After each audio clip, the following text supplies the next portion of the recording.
ایک مسئلہ بدقسمتی سے اگر ایک سخت بات کہوں، ہمارے جو حالات آج تک بینگن، ٹماٹر، اس کے اوپر لفظ اللہ اور محمد کی تلاش میں لگے ہوئے ہیں کہ جی ہم نے بینگن کاٹا اور اس میں سے اللہ نکل آیا، ہم نے ٹماٹر کاٹا اس میں سے نکل آیا، ہم نے روٹی پکائی تو روٹی کے اوپر لفظ اللہ بن گیا۔ اسی طرح جو اہل حدیث مولوی ہیں نا، وہ رفع یدین اور آمین بالجہر پہ ساری زندگی لگا دیتے ہیں، اور اس بات سے قطع نظر کہ دین اسلام میں زندگی میں اور بھی بہت سارے مسائل اور معاملات ہیں، لیکن ہم کیا کریں؟ اپنی تنگ نظری کا، تعصب کا، اپنی کوتاہ علمی کا ہمارے پاس تو وہ ہمت نہیں ہے کہ جتنی ہمت چند ایک جہلاء کے پاس ہے، جو سر پہ قرآن رکھنے کو تیار ہیں، مسجد کے اندر یہ جملہ کہنے کو تیار ہیں کہ جی ہماری نماز کے علاوہ کسی کی نماز نہیں ہے اور اس نماز کا انہیں کوئی ثواب نہیں۔ بعض لوگ ایسے بھی ہوتے ہیں کہ جن کو پتہ ہوتا ہے کہ اور بھی بہت سارے مسائل اور معاملات ہیں، لیکن صرف شہرت کے لیے، فیم کے لیے وہ ایسے مسائل کو ایڈریس کرتے ہیں، کیونکہ معاشرے میں مشہور ہونے کے لیے ان مسائل کا سہارا لینا ضروری ہے۔ اس کے علاوہ ان کے کھاتے میں کوئی تخلیقی کام، کریٹیو ورک ان کے کھاتے میں نہیں ہوتا، اور وہ اسی کے بلبوتے پر ساری زندگی گزارتے ہیں۔ جہاں بیٹھیں گے وہ یہی چار باتیں کہ دیکھو جی فلاں جگہ پر یہ ہے، فلاں جگہ پر یہ۔ دعا کریں اللہ تعالی ہمیں فراخ دلی عطا فرمائے، ہمیں انشراح صدر عطا فرمائے، ہمیں تعصب اور تنگ نظری سے محفوظ رکھے۔ چند ایک روایات جو بڑا معرکۃ الآراء مسئلہ ہے، ہم اس کو جب بھی ذکر کرتے ہیں اور ہمارے نبی صلی اللہ علیہ وسلم نے کوئی کام کیا ہو صرف دشمنی میں کہ جی یہ مسلک وہ کام کرتا ہے لہٰذا ہم اس عمل رسول کا ہی انکار کر دیں، تو اس سے بڑا زمین کے اوپر کوئی بھی جاہل آدمی نہیں ہو سکتا۔ روایات آپ کے سامنے ہیں۔ سنن ابن ماجہ کی 861 نمبر روایت، اب یہ صحیح روایت ہے۔ حضرت عمیر بیان کرتے ہیں، عمیر بن حبیب، کان رسول اللہ صلی اللہ علیہ وسلم یرفع یدیہ مع کل تکبیرۃ فی الصلاۃ المکتوبہ۔ اب اس روایت سے، جو صحیح روایت ہے جسے شیخ البانی نے صحیح کہا، اس روایت سے پتہ یہ چلتا ہے کہ رسول اللہ صلی اللہ علیہ وسلم ہر تکبیر کے ساتھ رفع یدین کیا کرتے تھے۔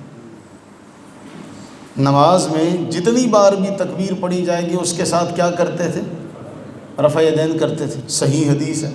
اب اس حدیث سے پتہ چلتا ہے کہ حضور علیہ الصلوۃ والتسلیم اذا رکع رفع رأسہ من الرکوع، امام ابن ماجہ نے جو باب باندھا اس کے تحت مع کل تکبیرۃ فی الصلاۃ المکتوبہ، ہر تکبیر چاہے وہ رکوع کے لیے ہو، چاہے وہ سجدے کے لیے ہو، چاہے وہ سجدے سے اٹھنے کے لیے ہو، چاہے وہ رکعت کی طرف جانے کے لیے، ہر تکبیر کے ساتھ آپ کیا کرتے؟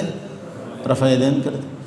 پھر اسی طرح آگے چلتے ہیں، یہی روایت اور بھی بہت سارے محدثین نے نقل کی، حضرت عبداللہ ابن عمر سے، وہ بھی یہی فرماتے ہیں کہ یرفع یدیہ مع کل تکبیرہ، ہر نماز میں ہر تکبیر کے ساتھ رفع یدین کیا جاتا تھا۔ یہ جس طریقے سے احوال، معاملات، احکامات زمانے کے ساتھ ساتھ بدلتے رہے، ایسے ہی یہ معاملہ بھی تبدیل ہوتا رہا۔ ابتدائے نماز میں، ابتدا دور میں ہر تکبیر کے ساتھ رفع یدین کیا جاتا۔ اب روایت بھی صحیح ہے۔ اس کے بعد آگے چلیں تو سجدوں کے درمیان بھی رفع یدین کی الگ سے ایک روایت ملتی ہے، اور جسے شیخ البانی صحیح کہہ رہے ہیں وہ حضرت عبداللہ ابن عمر سے، وہ کہتے ہیں کہ دونوں سجدوں کے درمیان بھی اللہ کے نبی رفع یدین کیا کرتے تھے۔ وہ کہاں گیا؟ سوال ہے کہ وہ رفع یدین کہاں گئے جو ہر تکبیر کے ساتھ کیے جاتے تھے، وہ کہاں گئے؟ اب ان کا جواب دیں گے تو آپ کو یہ جو رکوع سے پہلے اور رکوع کے بعد کیا جاتا ہے اس کا جواب اپنے آپ مل جائے گا۔ ہم سوال کریں گے بھائی میاں سجدوں کے درمیان جو رفع یدین کیا جاتا ہے صحیح سند کے ساتھ ثابت ہے، وہ کہاں گیا؟ ہر تکبیر کے ساتھ جو رفع یدین کیا جاتا تھا وہ کہاں ہے؟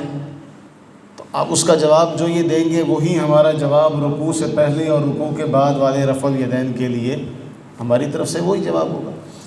اب چند ایک روایات بہت اہم ہے۔ جامع ترمذی کی یہ روایت ہے 257 نمبر روایت آپ کے سامنے، حضرت عبداللہ بن مسعود رضی اللہ تعالیٰ عنہ، اور یاد رکھیے گا ان کے پاس سوائے اس کے اور کوئی سبق نہیں ہے۔ وہ جس طرح نا طوطے کو رٹا دیا جاتا ہے، تو ان کو ایک سبق رٹایا گیا ہے کہ بس تم نے اس حدیث کو کہنا بس صحیح نہیں ہے۔ اچھا ایک اور فرق بھی آپ کو بتاؤں، جو فتوے کی کتاب ہے اس میں طریقہ کار کچھ اور ہوتا ہے چونکہ اس میں فتویٰ دیا جا رہا ہوتا ہے، جو نماز کی کتاب ہوتی ہے اس میں طریقہ کار کچھ اور ہوتا ہے۔ یہ دو فرق ہیں الگ الگ۔ آپ صرف نماز والی کتاب لیں گے نا، نماز کی کتاب، تو اس میں لب و لہجہ بھی اور ہوگا، سیاق و سباق بھی اور ہوگا، اس میں بیان کا طریقہ کار بھی اور ہوگا۔ لیکن جب فتوے کی یا حدیث کی کتاب لیں گے تو اس میں پھر لا محالہ حدیث کے تحت چلنا پڑے گا، پھنس جائیں گے۔ پھر نماز کی کتاب میں تو یہ لکھیں گے بھائی بس اس کے علاوہ اور کوئی طریقہ نہیں ہے، لیکن حدیث کے اندر پھنستے ہیں کہ احادیث طیبہ کی جتنی بھی کتب ہیں ان سب میں ایک باب کے بعد اگلا باب ہوتا ہے۔ امام ترمذی جامع ترمذی کا جو طریقہ کار ہے، پہلے امام ترمذی باب باندھتے ہیں رفع الیدین کے کرنے کے بیان میں، اگلا چیپٹر ہے اس کے بیان میں کہ جنہوں نے رفع الیدین نہیں کیا پھنس جائیں گے۔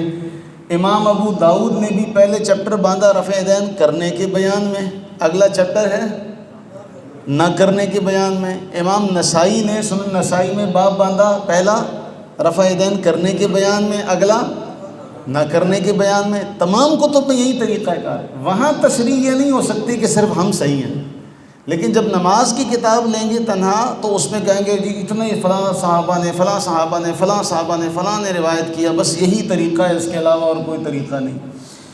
اب عبداللہ ابن مسعود کی روایت، اور آپ کے سامنے نیچے ایک جملہ ہے حکم الالبانی صحیح، یہ یاد کر لیں۔ حضرت عبداللہ بن مسعود فرماتے ہیں الا اصلی بکم صلاۃ رسول اللہ صلی اللہ علیہ وسلم، کہتے کہاں لکھا ہے؟ حضرت عبداللہ فرماتے ہیں کیا میں تمہیں رسول اللہ صلی اللہ علیہ وسلم کی نماز پڑھ کر نہ دکھاؤں؟ حضرت عبداللہ اپنی نماز نہیں پڑھ رہے بلکہ اپنی نماز کی نسبت کر رہے ہیں رسول اللہ صلی اللہ علیہ وسلم کی طرف، اور فرماتے ہیں الا اصلی بکم صلاۃ رسول اللہ صلی اللہ علیہ وسلم، کیا میں تمہیں رسول اللہ صلی اللہ علیہ وسلم کی نماز پڑھ کر نہ دکھاؤں؟ فصلی، آپ نے نماز پڑھی، فلم یرفع یدیہ الا فی اول مرہ، سوائے پہلی بار کہ آپ نے دوبارہ رفع الیدین نہیں کیا۔ ہم اسی طریقے پر ہیں بھئی، ہم نے کب انکار کیا کہ فلاں، اور ہم نے کب انکار کیا کہ بھئی ایک اور صحابی ہیں، دوسرے صحابی ہیں، تیسرے صحابی ہیں، وہ رفع الیدین کرتے ہیں، ہم کہ ٹھیک ہے، لیکن ہم جس پر عمل کرتے ہیں وہ عبداللہ بن مسعود رضی اللہ تعالیٰ عنہ کی یہ روایت ہے جس میں آپ فرماتے ہیں میں تمہیں رسول اللہ کی نماز پڑھ کر نہ دکھاؤں، ہم نے اس پر سر جھکا دیا۔ اور پھر امام ترمذی کہتے ہیں کہ اس باب میں ذہن میں رکھیے گا، امام ترمذی کا طریقہ کار بڑا کمال کا ہے، ایک روایت ذکر کرتے ہیں اور پھر اس کے نیچے تبصرہ کرتے ہیں کہ کس کس صحابی سے یہی روایت بیان کی جاتی ہے۔ بات سمجھ رہے ہیں؟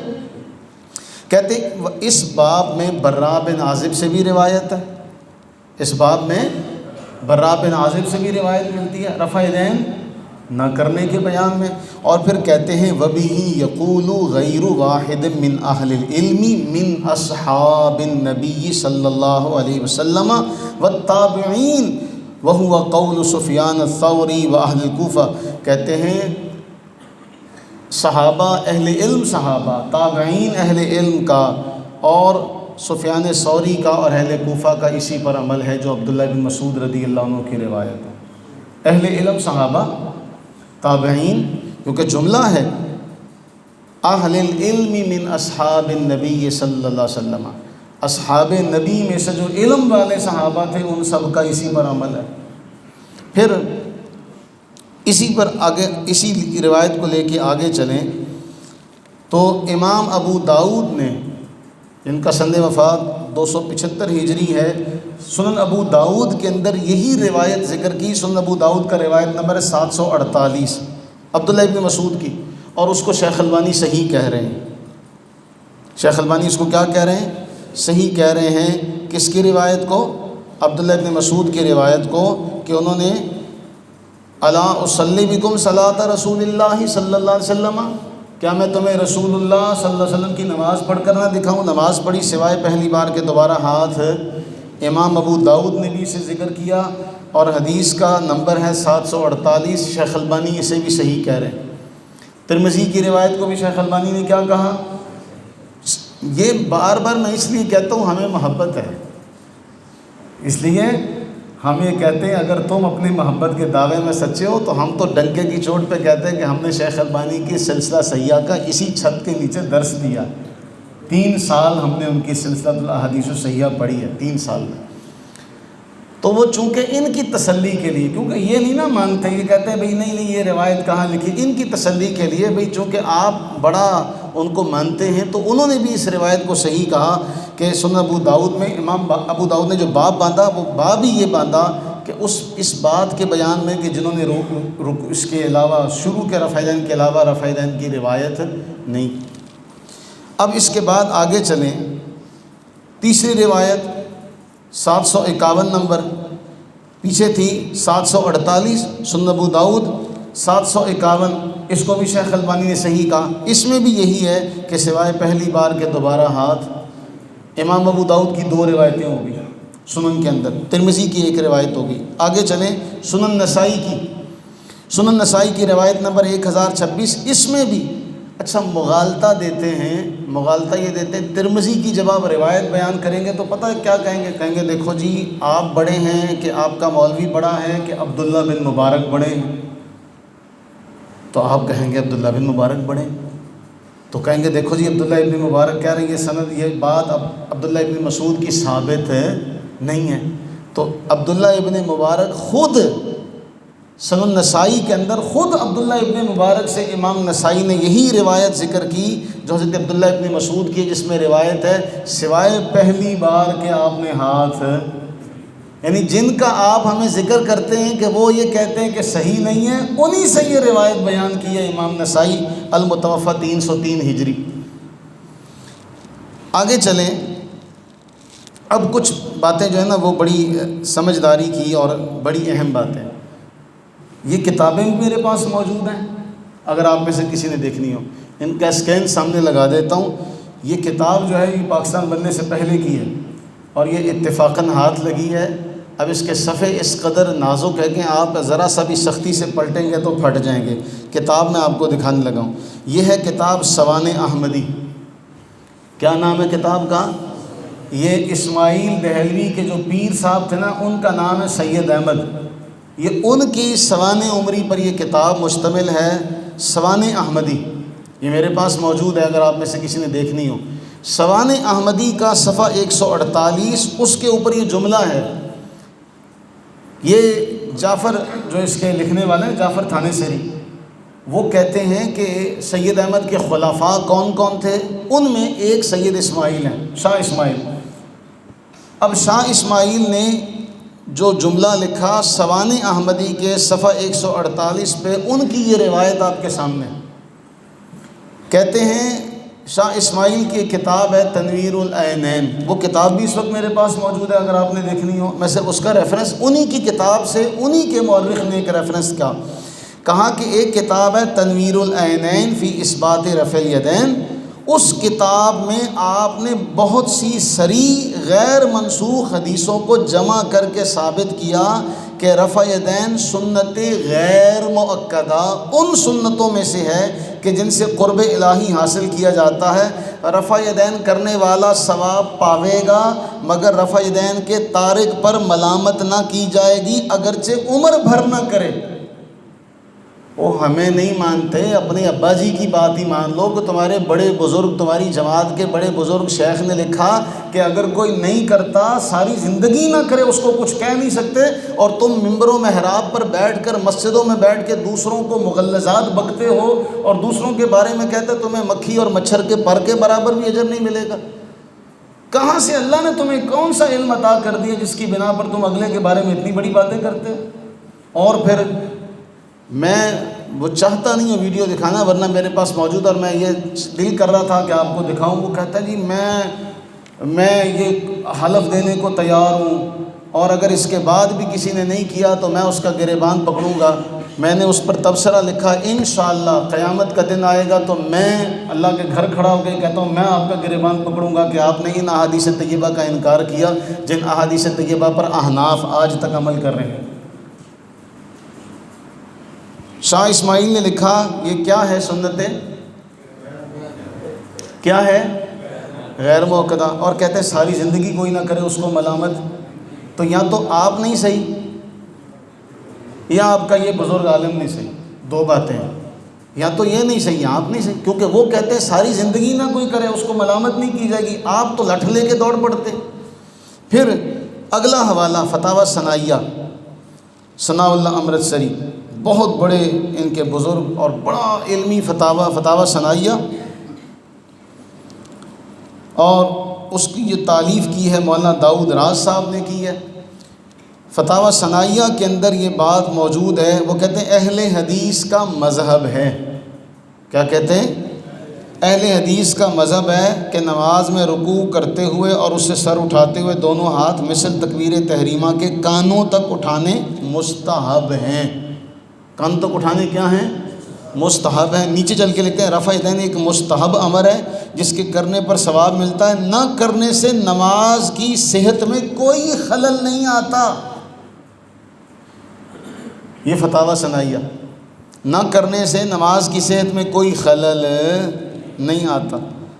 آگے چلیں، فتاوی شیخ الاسلام ابن تیمیہ، شیخ الاسلام ابن تیمیہ، اور ان کا یہ اردو فتاوی، عربی بھی الحمدللہ میرے پاس ہے لیکن اردو آپ کے سامنے، کہتے ہیں اکثر ائمہ کے نزدیک مستحب ہے، اکثر ائمہ کے نزدیک جتنے بزرگ ہیں پرانے وہ کہتے ہیں مستحب ہے، یہ سارے کے سارے نئے جتنے بھی لوگ ہیں یہ کہتے ہیں فرض عین ہے، بلکہ ان کی کتابوں میں یہ لکھا ہے، جب ان سے پوچھا گیا کہ جی یہ تو بتائیں یہ ہے کیا، کہتے ہیں جی بس اس کا کوئی نہیں پتہ،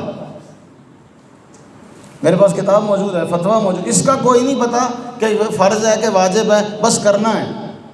جس کے بارے میں آپ کے علماء آج تک یہ ثابت نہیں کر سکے، اس پر اتفاق نہیں کر سکے کہ اس کی استنادی حیثیت کیا ہے، کہ یہ فرض ہے، یہ واجب ہے، یہ سنت دائمہ متواترہ مؤکدہ ہے، یہ سنت غیر مؤکدہ مستحبہ ہے کیا؟ آپ کے پچھلے تمام بزرگوں نے لکھا کہ یہ مستحب ہے۔ تو مستحب کی تعریف یہ ہے کہ کرنے والے کو ثواب ملے گا، نہ کرنے والے پر ملامت ہے، بات ہی ختم ہو گئی۔ کرو اپنے مجمع میں یہ بیان، میں کہتا ہوں اہل حدیث علماء یہ بیان کرنا شروع کریں کہ جی دیکھو بھئی رفع دین ہمارے سارے پچھلے اکابرین نے لکھا کہ مستحب ہے، کر لو تو ثواب ہے، نہ کرو تو گناہ نہیں، کریں اس کی ہمت پیدا۔ یہ تو کہتے ہیں نہیں جی جس نے نہیں کیا اس کی نماز ہی نہیں ہوگی، اور اس کے اوپر بڑی بڑی قسمیں کھاتے ہیں۔ یہ ابن تیمیہ کا فتویٰ آپ نے دیکھا۔ اس کے بعد آگے چلیں تو میں آپ کو ایک اور چیزیں دکھاتا ہوں، چند یہ ایک اور اس کا کہ کہتے ہیں کہ ہاں سنت رسول اللہ کی، یہ رسول اللہ کی سنت کا علم رکھنے والے محققین کے نزدیک مندوب و مستحب عمل ہے۔ آگے چلیں، سنن ابو داؤد کا اس وقت پیج آپ کے سامنے ہے۔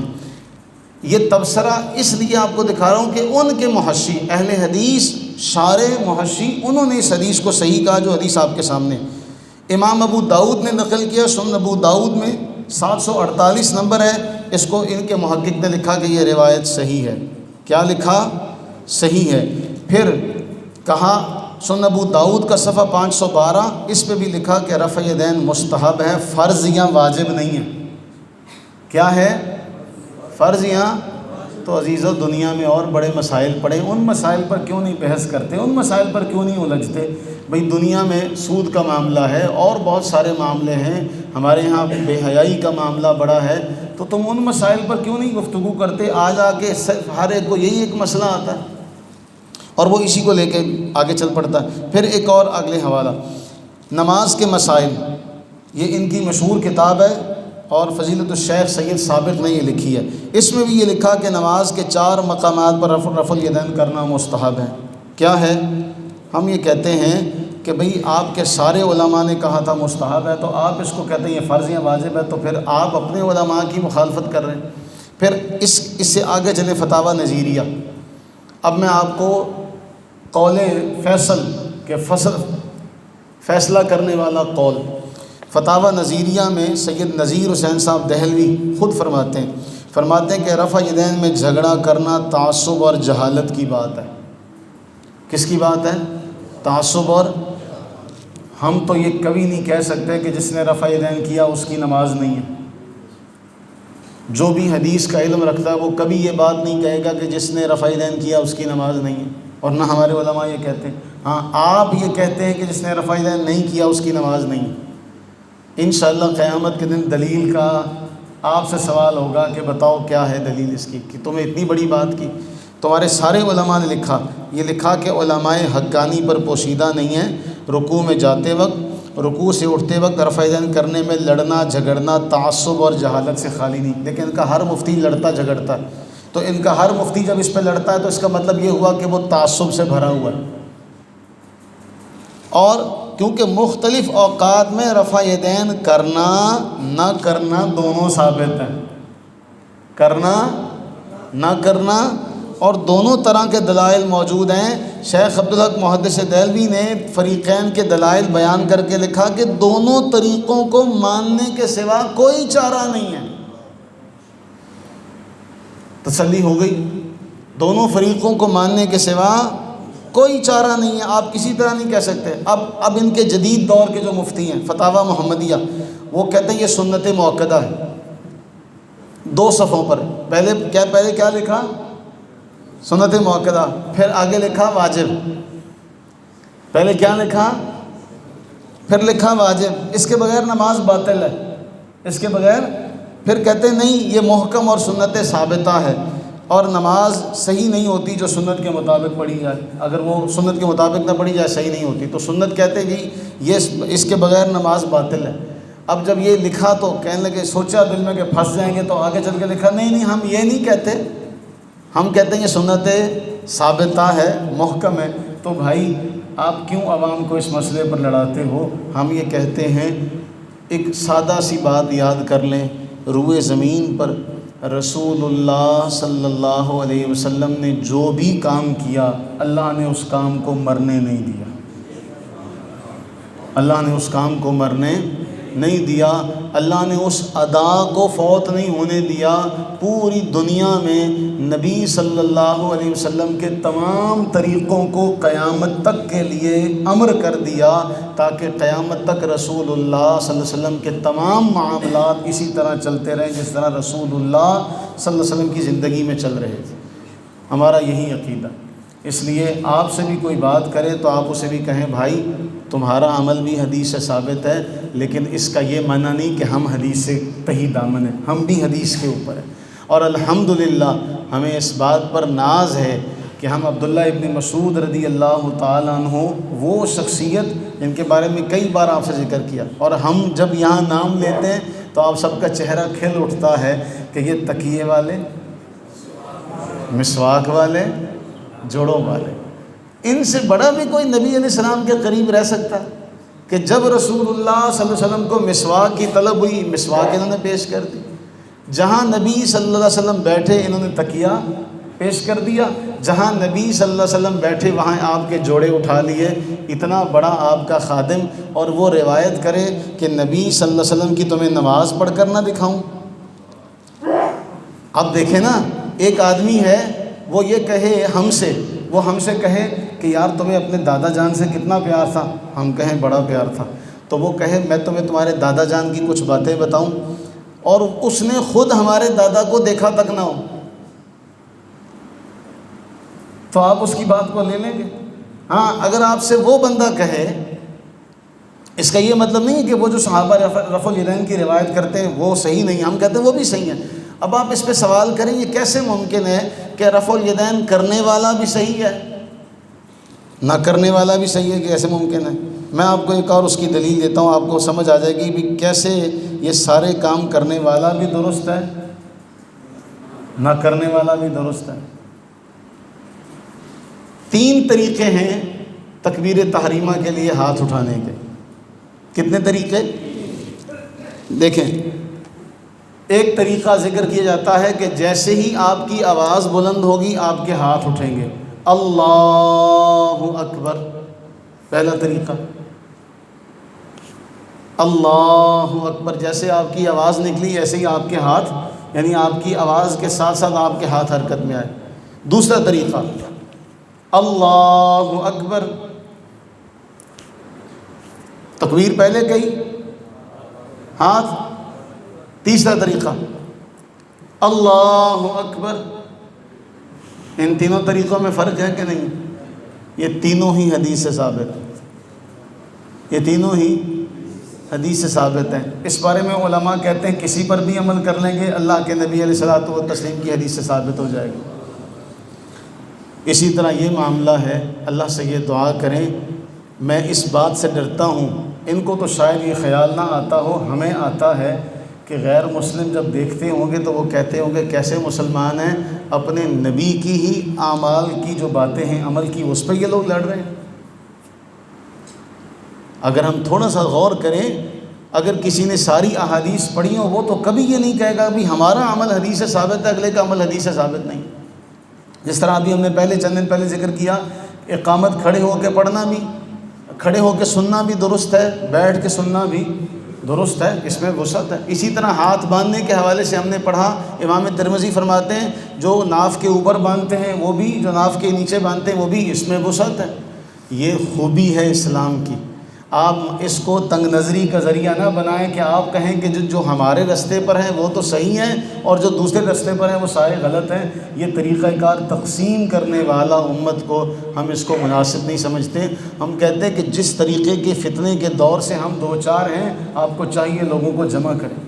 لیکن میں آپ کو ویڈیو دکھاؤں، آپ درد سے آپ چیخ اٹھیں گے کہ کیا تعصب کا یہ بھی انداز ہو سکتا کہ ایک بندہ کہے کہ جی میں قسم کھا سکتا ہوں، میں قسم کھا سکتا ہوں، میں قرآن اٹھا سکتا ہوں، بس تمہارا طریقہ صحیح ہے، تمہارے طریقے کے علاوہ جو ایسے نماز پڑھتا ہے اس کی نماز کا کوئی اجر نہیں ہے، اس کی نماز کا کوئی فائدہ نہیں ہے، اور وہ مجھے کل قیامت کے دن ملے اگر وہ میرے طریقے کے مطابق نماز نہیں پڑھے گا۔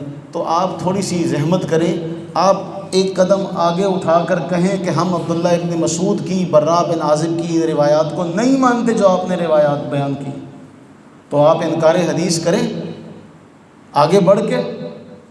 تو یہ انکار حدیث آپ کو مبارک ہو، ہم رسول اللہ صلی اللہ علیہ وسلم کی احادیث کا انکار کرنے کی ہمت اور سکت ہے، کیونکہ ہم نے وہاں میدان محشر میں تو غنی از ہر دو عالم من فقیر، تو غنی از ہر دو عالم من فقیر، کہتے ہیں اے مولا تو غنی ہے، میں ہی ایک فقیر ہوں۔ روز محشر عذرہائے من پذیر، روز محشر میرے عذروں کو قبول کر لینا۔ اے مولا گر تو می بینی حسابم ناگزیر، از نگاہ مصطفیٰ پنہا بگیر۔ اے مولا اگر تو نے حساب لینا ہی ہونا تو پیارے مصطفیٰ کے سامنے نہ لینا۔ ہم تو وہ ہیں، ہم تو یہ ہیں، ہم تو چاہتے ہیں ان کے سامنے ہمارا حساب بھی نہ لیا جائے۔ تمہیں اس قدر ڈھٹائی مبارک ہو کہ تم رسول اللہ صلی اللہ علیہ وسلم کے فرمودات کا ہی انکار کر دو۔ اللہ سے دعا کریں اللہ تعالی ہمیں تعصب سے، عناد سے محفوظ و مامون رکھے۔ جہاں نبی صلی اللہ علیہ وسلم کی حدیث آئے، ایک ایمان والے کی ذمہ داری ہے اپنا سر جھکا لے، وہاں وہ بحث نہیں کرتا، وہاں وہ بحث نہیں کرتا۔ کیوں؟ سامنے رسول اللہ صلی اللہ علیہ وسلم کا فرمان ہے، اب اس کا آگے جانا نہیں بنتا۔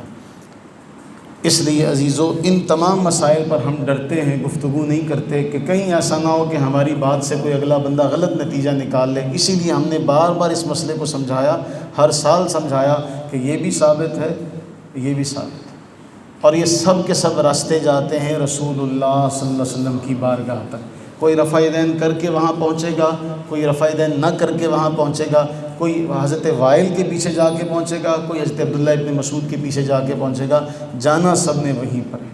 اللہ تعالیٰ اپنی رحمت کا صدقہ ہم سب کو وسعت قلبی کا مظاہرہ کرنے کی توفیق عطا فرمائے، ہم سب کو انشراح صدر عطا فرمائے، آمین ثم آمین۔